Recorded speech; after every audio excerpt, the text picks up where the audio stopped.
Akkam jirtu daawwattoota televezyiinii OBS kan daawwachaa jirtan televezyiinii OBS kun qophii addaati. Qophii addaa keenya har'aa artiist Dhaabaa Garbaabaa wajjiniin turtii taasisna. Egaa Dhaabaa Garbaabaa nama aartii keessa waggaa hedduudhaaf turedha. Dhiyeenya kana immoo hojii biraatti jira jechaa jira. Hojiin dhiyeenyatti jiru irraas immoo waa hedduu waliin haasofna. Egaa hanga xumuraatti turtiin keessan nu faana haa ta'u isiniin jenna. Artiist Dhaabaa Garbaabaa yeroo kee irraa aarsaa gootee keessummaa keenya taates dhufuu keetiif galatoomi isiin jenna. Isinis kana yaaddanii naaf yeroo keessaniif galatooma. Gabaabumatti yeroo biraas wal arginee beekna waan ta'eef kanaan duras waan aartii irraa hedduu haasofnee jirra. Irruma deebinee amma ta'e wal yaadachiisuudhaaf waan aartii keessatti jalqabame dura daawwattoota kanaan wal barruuti amma ta'e dhaabaan eenyu? Egaa duraan dursa Dhaabaa Garbaabaan jedhama. Yoo nan beekna na beeka. Hojii aartii irratti bara 1970 irraa jalqabeen hojjechuu jalqabe. Achirraa kaasee gamma sadarkaa amma jiru irratti gaheera. Kanuma dhagaa gabaabunaan. Ayyee baay'ee nu yaalaa gabaabsite. 1970 maaliin eegalte maal jalqabdee akkamitti jalqabdee hoo? Bara 1970 jechuun egaa akka ammaatti otoo hin taane bara sana hayyuu yoo ta'u beeknee yookaan immoo wanta akkasii artiidha jennee otoo hin taane hawwisoo jira. Hawwisoo sana bifa baay'een hirmaannaa. Hawwisoo sana immoo dargiin yeroo bara dargiiti. Bara dargii sana nuti ijoolleedha. Dargaggeessa otoo hin taane ijoollee waggaa 17 gadi taaneet maskara mulatti han jedhamu jira. Yeroo sanatti maskara mulatti jechuun ayyaana dargiin kabajatudha. Ganda ganda keessa deemee waldaa dubartoota, waldaa dargaggoota, waldaa ijoollee waggaa 17 gadi, waldaa abbootii kan jedhamu jira. Dorgommiin gaafa san dhiyaatu aanaa irratti dhiyaata. Isa keessaa ganuutis immoo akka ijoollee kubbaa taphattuu fi akka hawwisootti dibbee kana reebaadhaan aadaadhuma sirbaa yeroo sana turre akkas keessatti jalqabe. Jarassi waamee waamicha sanaan dhaqxe moo waan namoonni naannoo keetti yeroo sana raawwatan argitee dhaqxeetti hirmaatte? Dirqamadha. Yeroo sanatti egaa dargaggoonni yeroo sana jirani tokkoffaa naannoo sanatti hirmaachuu yookaan ijaaramuu waldaadhaan ijaaramta. Akkuma amma waldaa jennaa yeroo sana Hebret Siraa Maahabar jedhama. Hebretiidhaan ijaaramta. Hebretiin sun maal fidaa? Waldaa sana keessatti sitti meera nan dubartootaa jira, ani ga'eessotaa jira, ani dargaggootaa jira, kan immoo darbee ijoolleen waggaa 17 gadi jiru. Isaan keessatti hirmaachuun dirqama keeti. Ani garuu wal lamaan isaa keessatti hirmaadheera akka carraa ta'e waggaa 17 gadi kubbaa fi shubbisaan dhiyaachaa ture. Akkasumas sagaleedhaan waanuma tokko tokko jechuudhaan qindeessuudhaan achirratti hin jalqabe jechuun nan danda'a qindeessuna tokko tokko. Achii booda aanaa dhaqxeetu agarsiifta. Alaabaa qabattee akkuma amma yeroo ammaa kana sabaaf sablammoonni dhiyaatan jiru miti. Sadaasa dhiyaatan jiru miti. Isumadha. Akkasuma sana bifa sanaan naannoo sanaa fi waan ati qabdu kan agarsiiftu. Hundumtuu kan dubartoota dubartootumaan, kan dhiiraa dhiirumaan, kan dargaggoota dargaggootumaan, kan immoo jaarsolii jaarsoliidhaan, kan immoo waggaa 17 gadi akkuma humna isaatti hundumtuu qopheesseet dorgoma dhaqee ayyaana isaa miidhagsaa jechuudha. Mee barnoota idilee eessatti hordofte? Barnoota idilee jalqaban dhaloonni koo Wallagga Bahaa Aanaa Gudayyaa Biilaa ganda Kalaala jedhamutti dhaladhe. Kan baradhe garuu Gudayyaa Jareetti baradhe hamma kutaa 8tti. Achii booda rakkoolee adda addaa keessa qaxxaamurree ol baanee gadi baanee Finfinnee gallee Finfinnee Addis Katamaatti hamma kutaa 10tti baradhe. Egaa akka isa jabana wayyaanee sana isa keessa immoo Yuunivarsiitii Finfinnee carraa argadhee galeera. Gara Finfinnee kana akkamiin imalleet ittiin dhufte maaliin akkamitti dhufuu dandeesse? Imalli Finfinnee kun biyya ta'anii yookaan yeroo ammaa kana warri achi ba'anii dhufanii hojii adda addaatti bobba'anii hojii sanarra jiraatanii arganii beekuu danda'u. Yeroo jalqaba baadiyyaatti baatu waan baay'eetu jira. Ani egaa seenaa xiqqoo tokko kan hin qabu otoo waa tokko keessan galiin ijoollee ta'ee aramaa hoggaan aramu ijoolleen barumsaa shaanxaa baataniitu nu bira darbanii deemu. Gara Tulluu Caalii kan jedhamutti jira. Asii ol immoo karaa Haratoo Jimmaa Raareen dhaqanii jiru barattoonni. Isaan irraa shaanxaa baatanii deemu. Ana aramaan ijoolleen ture akkatti ol ilaaleetaniin gaaf tokkonis shaanxaa kana baadheen deema miti jechaan ture yeroo sanatti jechuudha. Isarraa ka'ee kutaa 9tti akkuma darbeen ani barumsa itti fufuuf jedheen dhiisee deeme. Achi dirree waraanaan galee dirree waraanaa keessaa immoo deebi'een dhufe. Dirree waraanaa bahee booda immoo ammas biyya taa'uu dandeenyaan abaawoon yeroo sana biyya galee ture. Abaawootti hin dabalame. Abaawoo keessaa immoo mana hidhaatti hin galee. Mana hidhaa keessaa immoo kallattiidhumaan Finfinneen dhufe jechuudha. Waggaa meeqa turte waraana keessa? Waraana bilisummaa Oromoo keessa Waraana keessa lakkaa uree lakkaa. Lakkaa baatte keessumaayyuu achitti waa'een qubeedhaan wal qabatu mee maaltu jira achi keessa? Dhugaa dubbachuudhaaf baga na gaafatte an Oromoo kan hin ta'e sirriitti kan hin of bare wanni irratti achi keessattidha. Akkamitti yoo jettee qubee jalqaba baradhee nani qubeen beeku qubee baradhee baheen kitaaba Gadaamal baay'atu tokko jira. Kitaaba sana gaafa dubbisu jecha tokko naa dhufe. Egaa wayaa gondarii bunna elleminyi bunna bamidorii jedhu sirba yeroo hundumaa taakoosaa amma Tigraay taa'een yeroo isaan kana sirbamu yeroo dabuuf dhaqxu maal argita qabeenya gahaa argita. Misooma bareedaa argita, bosona babbareedaa argita, buna argita, waan hedduu argita. Asii ol baatu garuu amma kana hin jiru. Amma ajajamee akkana hin jettu hin jiru. Maaliifidha gaaffii natti uuma ture. Gaafa kitaaba sana dubbisee waan tokko irraa baradhu garuu waa hedduun sammuu kootti dhufe.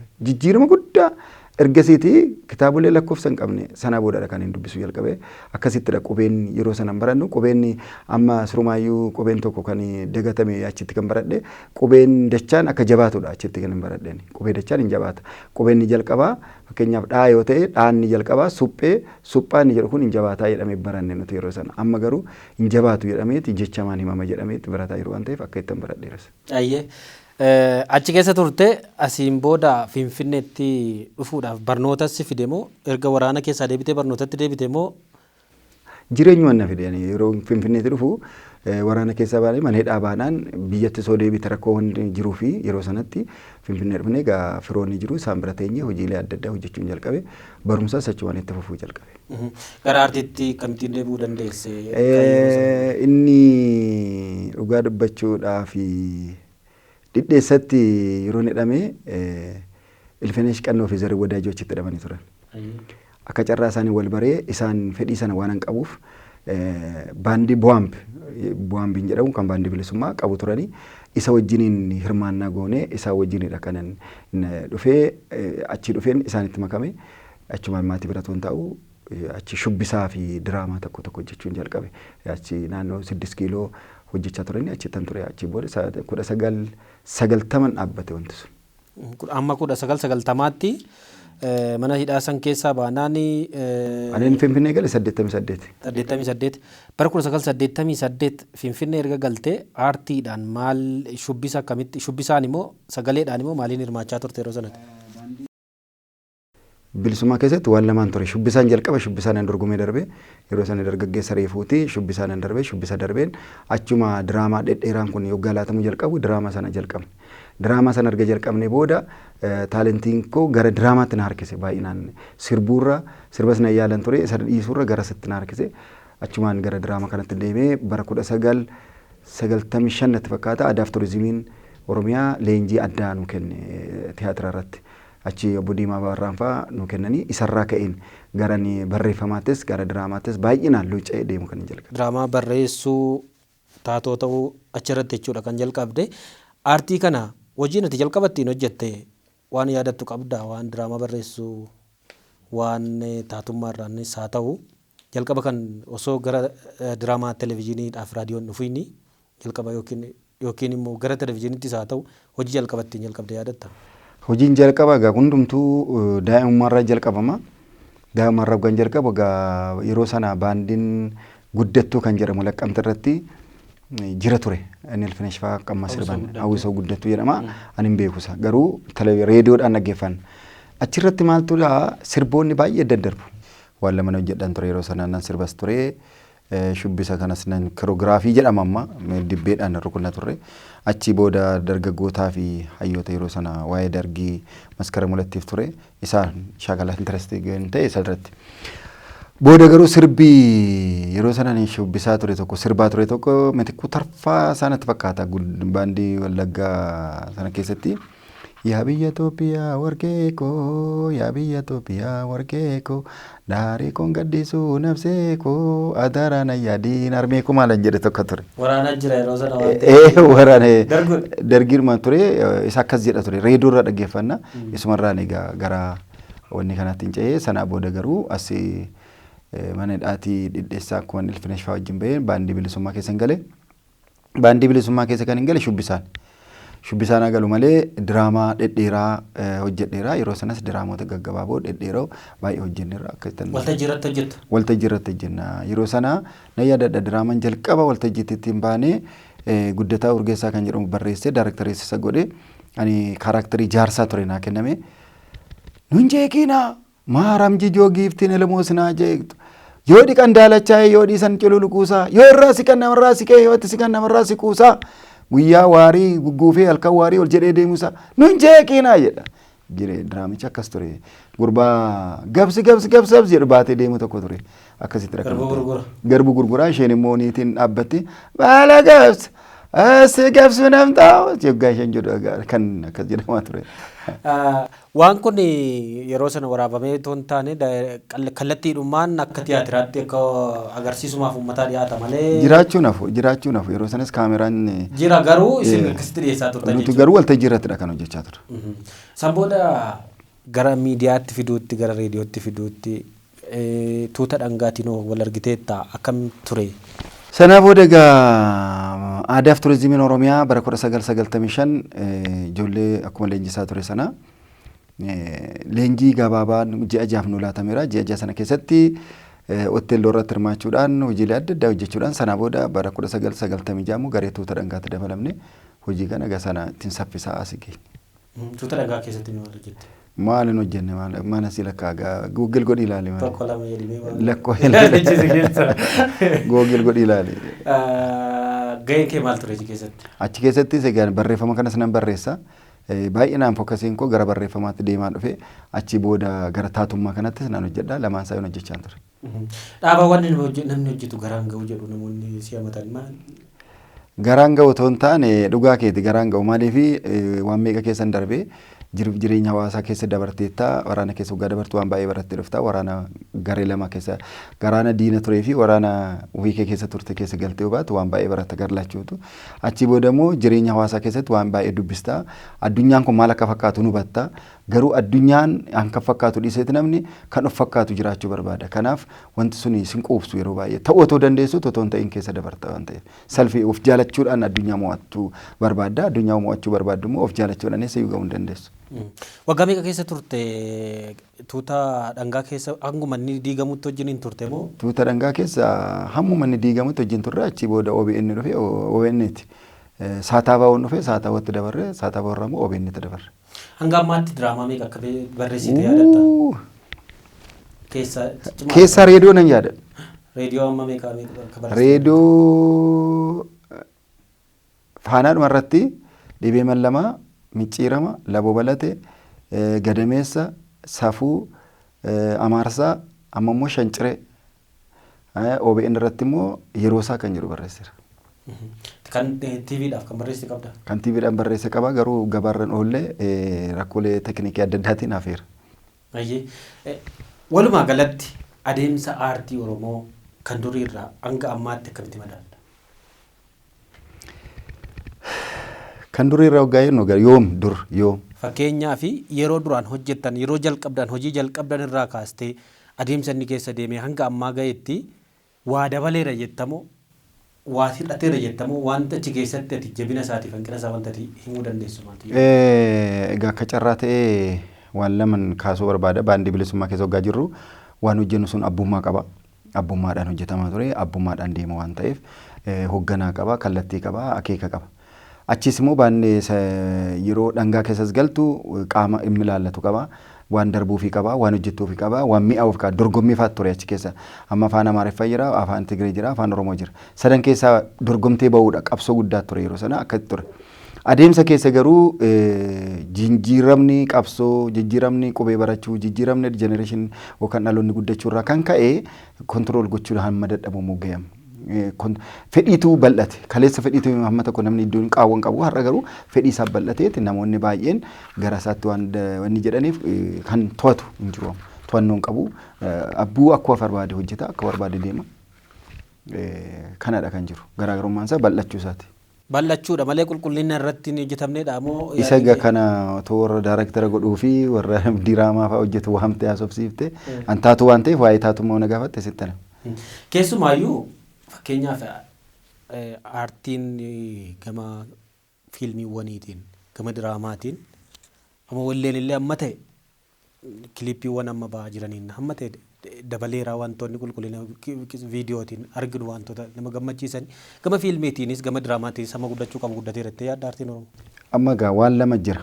Tokkoffaa nuti eessa jirraa hojiin hojjennus eessa jira kan jedhu adda baafachuu qabna. Nuti eessa jirra kan jedhu namni diraamaa keenya dhuguma aadaa, duudhaa, safuu, eenyummaa saba Oromoo ilaalee barreessina moo gabaa yeroof jennee barreessina. Yeroodhaaf jennee barreessinu yoo ta'e hawaasichi akkam nu simata. Yoommoo aadaa isaaf duudhaa isaaf hojjennee immoo har'a ispoonsera yookaan immoo warra maallaqa arjooman sunu akkamitti hojjetu. Kana keessa galuu dadhabne gabaa keessa akkamitti akka gallu gabaa keessa gallee immoo of gurguruu dadhabne aadaa keenya gurguruu dadhabne safuu keenya gurguruu dadhabne isuma keessatti immoo gamtaadhaan wal taanee tokkorraa tokko wal qorannee tokkorraa tokko wal hubannee waliin hojjechuu keessatti ammas rakkoo jira. Kanaaf bifa kanaan malee sirboonni isaati jettu kun amma dhugaadha. Sirbi baay'ee gabaa qabaa yuutuub irratti isin gargaaramu waan adda addaa godhu isarraa kan ka'e namni gara isaatti jallachuu danda'a.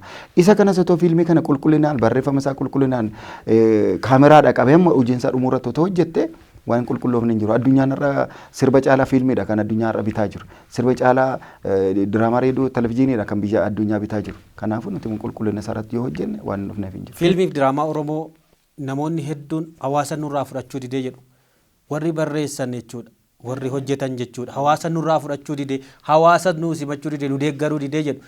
Gama kaaniin immoo hawaasni immoo qulqullina dhabeeti waan hojjetamu dhabame malee waan fudhachuu dhabame hin jiru. Ati garee kana keessaa kamiidha? Ani gama kana keessaa jidduutti hin jira. Ani maal hojjedhee maal qulqulleesseen hawaasichaaf dhiyeesseen hawaasicha narraa fudhachuu dide. Ni jalqabaa kanadha. Maaliif uffata tokko gabaa baatee waggaa bittu maallaqa kee baattee bitta miti. Maallaqa kee baastee kanatti bittu sun uffanni sun natti bareeda jetteetti maallaqatti baaste. Hawaasichis akkasuma hankooti duudhaa kooti uguma hankoo hojjete reedhe yoo sirraan binne dogoggorri tokko jira jechuudha. Ani qulqulloofne tokko jira. Kanaaf isadha malee yeroo hundumaa hawaasa komachuu otoo hin taane hawaasi maaf narraa fudhachuu dide. Ispoonsara nu gochuu didanii nama bira dhaqneen argannu kan jedhanis. Kanaafidha amma fiilmiin keenya argamee eebbifamee yeroo meeqa argama gabaarra oola. Yeroo meeqa ilaalama. Yeroo meeqa gabaarra oole immoo gurgurama. Maaliif rakkoon isaa? Ogeessa gulaalaa jira, ogeessa ilaalaa jira, ogeessatu wanta kana xiinxalaa jira, ogeessatu waan hojjetamu sirriitti gadi bu'ee ilaalaa jira. Kan barreessu dhuguma nama hayyuu ta'e, nama aadaa sana beeku, nama tiyaatira sana beeku, fiilmii sana beeku, nama barreessuu beeku. Nama sekwensii fiilmii jalqabaa dhumaatti beeku barreessaa jira moo gabaadhaaf jedhametu hojjetama. Moo isa kaan ilaalleetu faana fiigaa jira.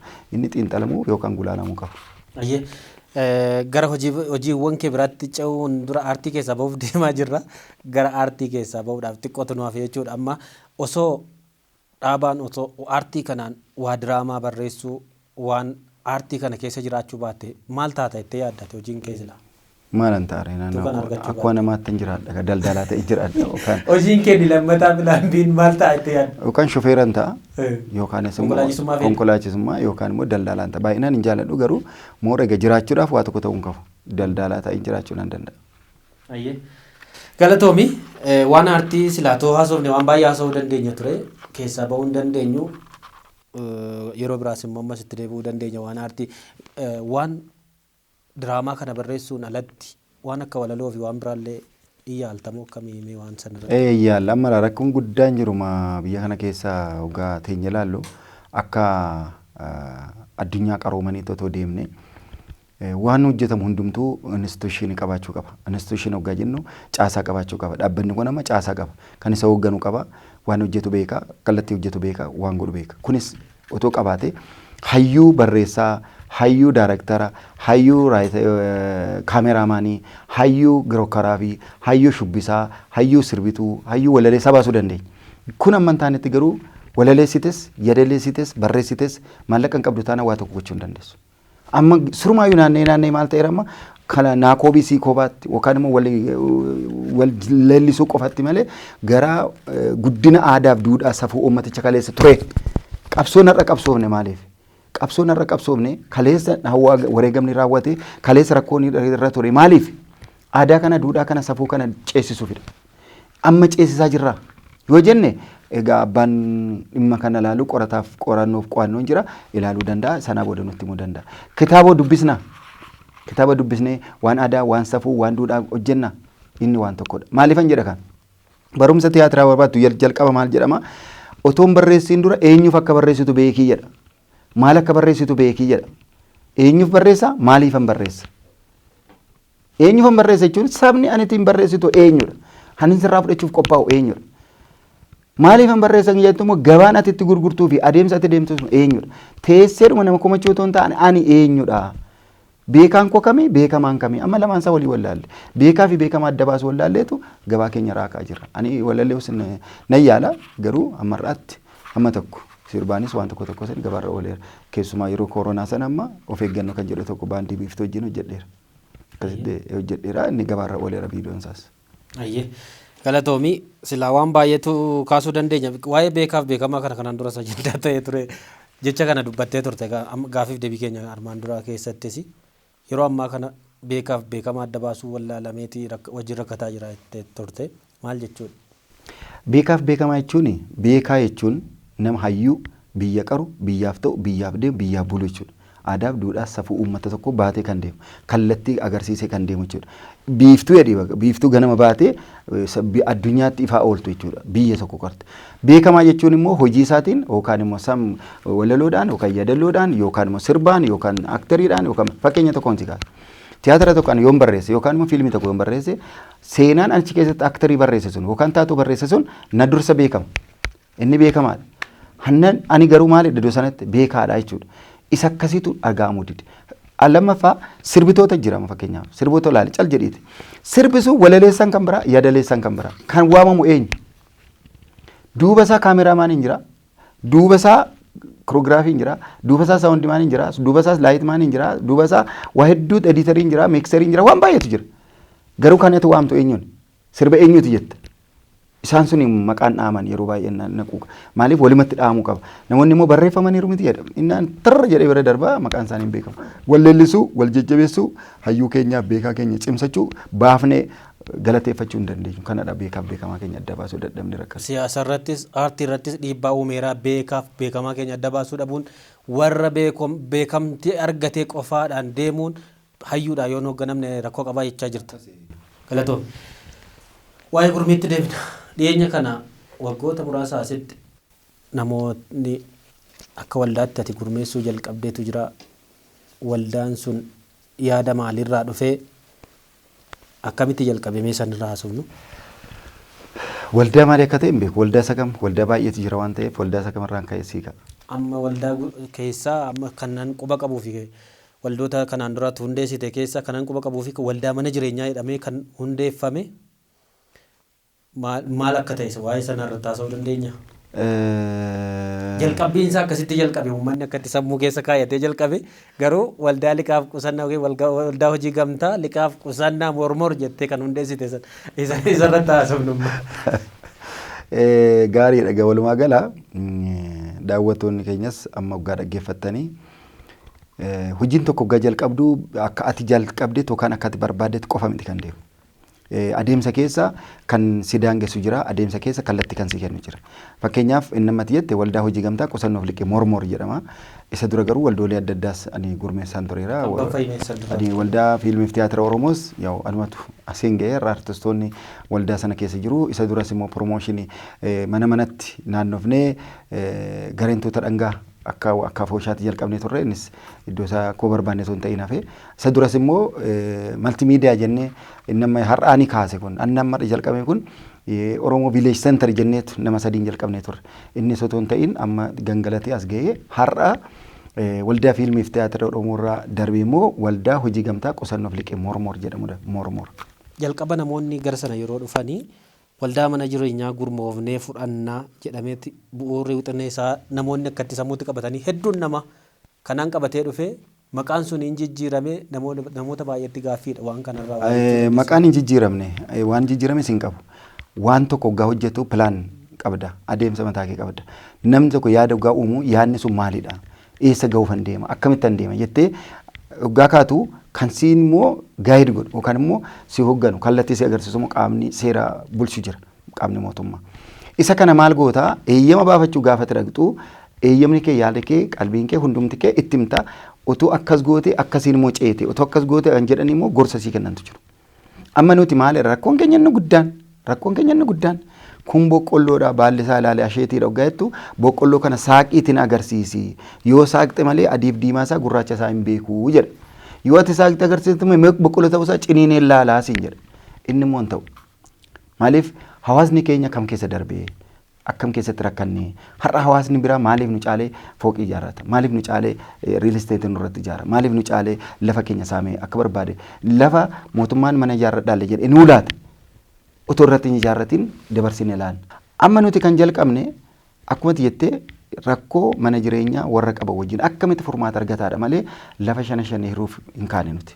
Baay'een namaa garuu lafa laphee keenya keessatti lafti jira maalis lafa jira lafa nu nyaata lafa nurra jiraanna akkasitti otoo hin taane adeemsi keenya garuu ammas kaayyoon jalqabe gaafa dura dubbadheera waan goonu hundumaan beekna adeemsa keessa garuu walitti himaa deemna jenneetu jalqabne gaafa waggaa tokkoffaa keenya immoo waldaa qusannoof liqii mormor dhaabnu namoonni akkumatti na gaafataniiru otoo daabboo kiisii kee keessaa birrii 10 qabaate mucaa kee bittee galtaate hin danda'amu kanaaf otoo baankii keessaa waa tokkoon qabaati mootummaan liizii otoo sin kaffalchiisiin otoo gatii lafaa sin kaffalchiisiin yookaan amma abbaa lafaa sanaaf beenyaa toon kaffaliin lafa silaata.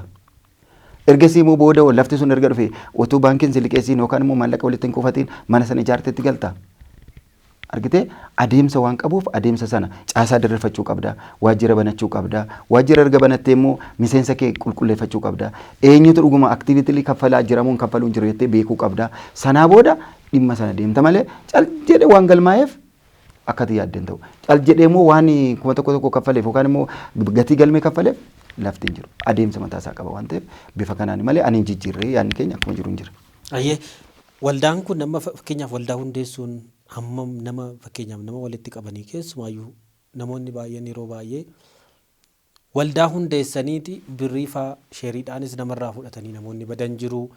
Namoota walitti qabanii galmaan ga'uunis rakkoodha jedhu waan kanaan wal qabatee namoota walitti fiduudhaanis haa ta'u haalli waldaa keessa jiru rakkisaa ta'uudhaanis haa ta'u mudannoowwan jiran maal fakkaatan?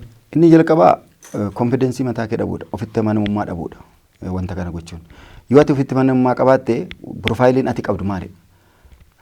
Ofittummaa ankoo caalaa yookaan immoo ana malee jettee waan gootu yoo ta'e iddoo tokko ga'uu hin dandeessu.